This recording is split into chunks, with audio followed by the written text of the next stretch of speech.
From the hacker culture to the social media age, from street protests to online resistance, from separate local voices to global symphony, the last 2 decades has seen a fast-changing scenario of social movements worldwide. Particularly the year 2011, when WikiLeaks, the Arab Spring, and Occupy movement bursted all together, signaled the potential for more radical social change. One of the crucial debates so far is about the role of digital technologies, especially the internet and social media, in the transformation of activism. Then comes the questions, are the new kinds of ICTs causes or just tools for social revolution? How can they lead to the future of human emancipation? Where is the way out of hegemony of states and capitalism? In her new book, Firebrand Waves of Digital Activism 1994 to 2014, Dr. Athena Carozo-Gianni makes a contribution to the topic. In the first place, Athena draws on a wide range of case studies and divides the history of digital activism into 4 phases. In each phase, Athena examines the functions and impacts of ICTs, such as communicating and mobilizing. Beyond the polarized opinions about social media revolution, Athena argues that such a debate is superficial. She goes on to argue that the social movements in the last 2 decades are likely to be mainstreamed and established as politics as usual and becomes less significant. Why does she say so? And how does she assess the role of technology in social-political change? In this interview, Athena shares some of the main ideas of the book, which are closely related to my questions. Specifically, we discuss the role of social media in the Arab Spring. I also talked with an activist about protests in Egypt.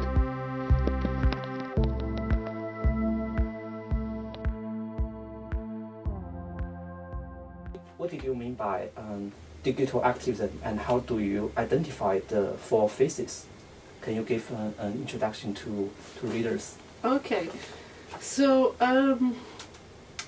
what the book is trying to do is, I suggest, first of all,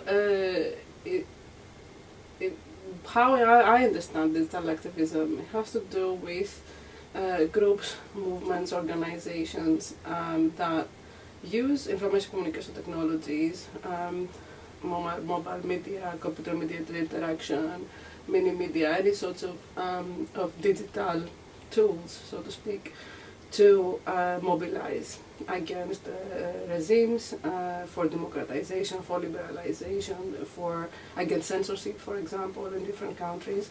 And they do that outside institutional and representational politics.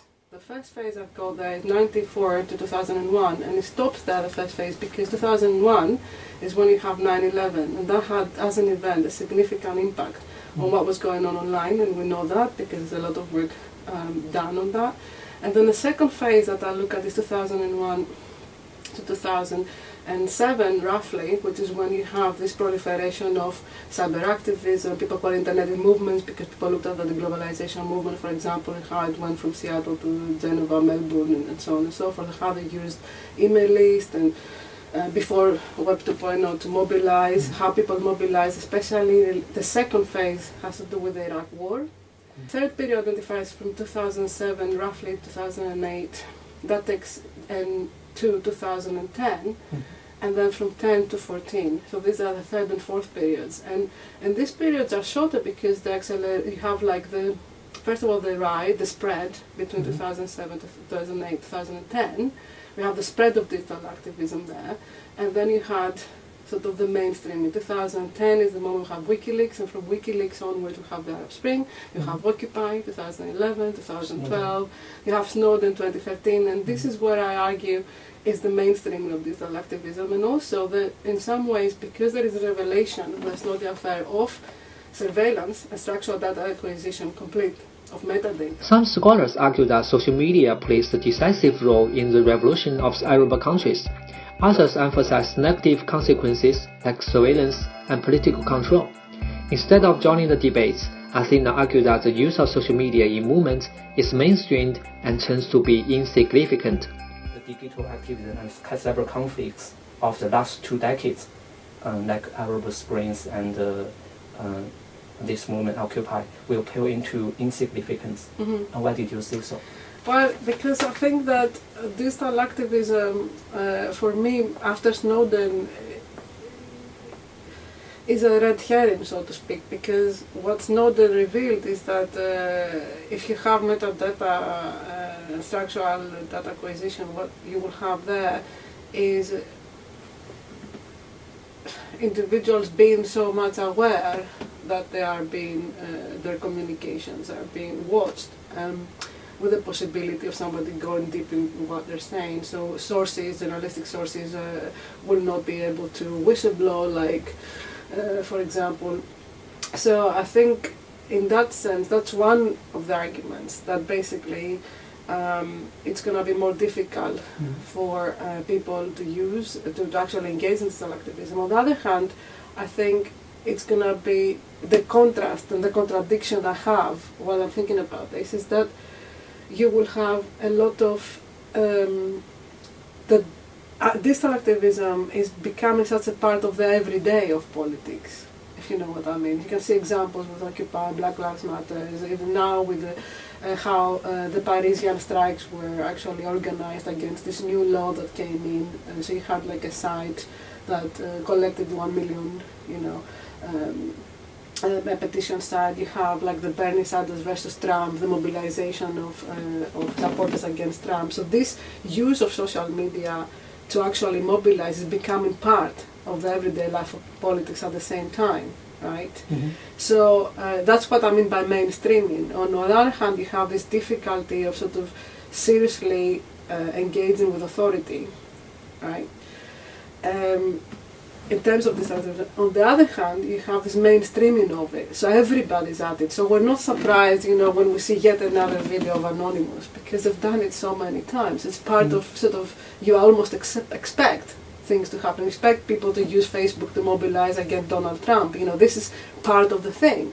So it's not something very special anymore, like it was, like 5 years ago or 6 years ago with the Arab Spring, or before that with the globalization movement, anti-war movement, and so on. So it's becoming, on the one hand, part of the everyday politics of usual, and on the other hand, so it's mainstreaming of it as an activity. So it's not, it's part of the politics.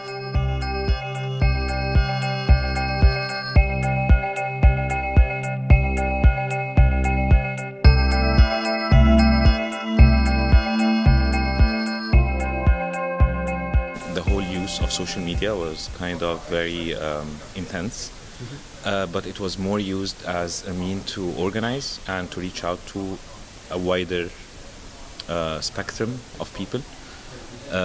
So yeah, what happened was the whole thing was actually planned on social media, or part of it was planned on social media, because it started as a Facebook event to begin with, and most people at the time were on Twitter, and that was the main kind of mobilizing medium, if we can say that. So there was this stage where it was the organizational phase where people were actually coordinating to what to do. So that was used for social media.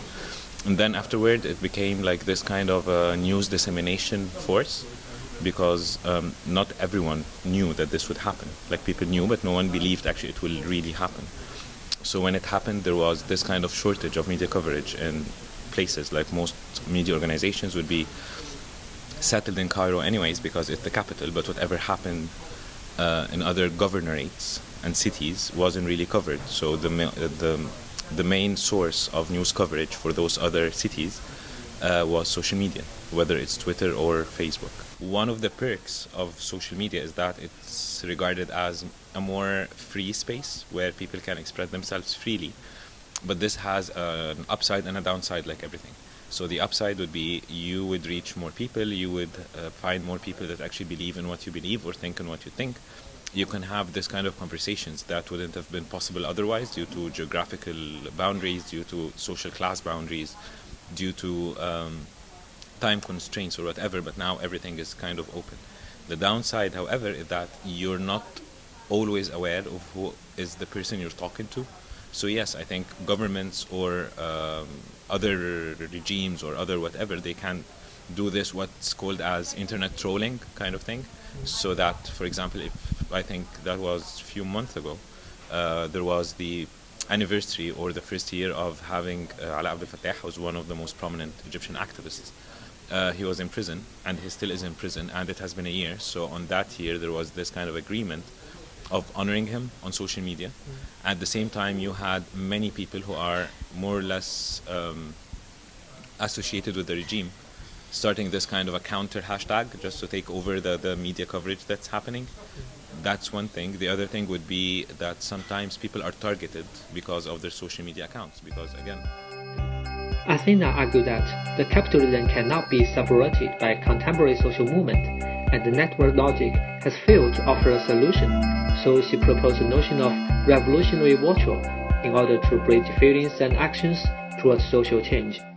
By the revolutionary ritual, what I meant there was that you have a digital ritual, and then you have a ritual in terms of potentiality, or something might happen or not happen in the way sort of Deleuze is using the ritual. Okay, so if you have a digital materialization, which is what thousands of people being on Facebook saying we're all going to go to Tahrir Square to do so and so. In some ways, between them being online and going to the street and doing it, okay, what is it that makes them go to the street? And this is where sort of affective structures of the overflow of affect can have an impact. So, and this is the moment where the revolutionary ritual exists between the digital ritual and the actual, so to speak, and actually people going down the street to engage in protest and so on. So this is the revolutionary ritual, that you have this moment between the digital ritual and the actual, whether they're going to go or not. Now in Egypt, how it started was... But what's the difference between the totally spiritual things? There is no spirit. It's not spiritual. There is no spirit. There's definitely no spirit. What I'm talking about is not spirit at all. It's when you have thousands of individuals online, and they all are committing to go to Tahrir Square or whichever square, Sidakma Square or the Wall Street or whatever. You have a commitment there, and everybody can see each other. You have these thousands of people that are going to go, right? So you have this materialization. Now, from there to actually going to the street, okay, what makes them go is what I'm saying, that there is this in between space that I call revolutionary ritual, because they might go and they might not go. So it's the potentiality to actually go physically. Have the potentiality to go. Yeah, to go in the physical, real world. And that space, okay, is this space you were talking about, affective structures, and how if it overflows, people are going to go. So this is one of the arguments, but I think that this affective space is not also always just affective, it's discursive and affective, because they have to rationalize as well, their values and beliefs and their feelings together. They have to coincide. So discursive and affective as well. Then they will go. Okay. So this is the point, but this point is not spiritual. It involves material conditions and thinking about emotion and affect and feelings. These are not spiritual. They are coming from us, from our body. We are embodied. It's a new concept of materialism. Well, maybe, yes. Maybe, although there is sort of, this notion of agency and how agency is actually distributed across several systems, right? As well, that is a very important point. Social media still is a medium. It's like having a phone. It's a way to communicate. So people would communicate, people would express their views, and when you express some views and find other people who share the same view with you, so it's a more of a chance for people to get together and discuss things. So again, it's a means of communication. I don't think there is something on social media as social media. The present conversation with Dr. Athena of her new book was mainly about the relationship between ICTs and social change. In order to find a way out of the stubborn system of capitalism and state sovereignty, Athena examined the 20-year history of digital activism and proposes a new approach, which is called revolutionary virtue. She offers a moderate assessment of the role of technology in social movement, as well as insightful observation of the tendency of activism. However, there seems to be a self-contradiction in her theoretical framework. On the one hand, she tends to normalize the socio-political impact of digital technology as politics as usual.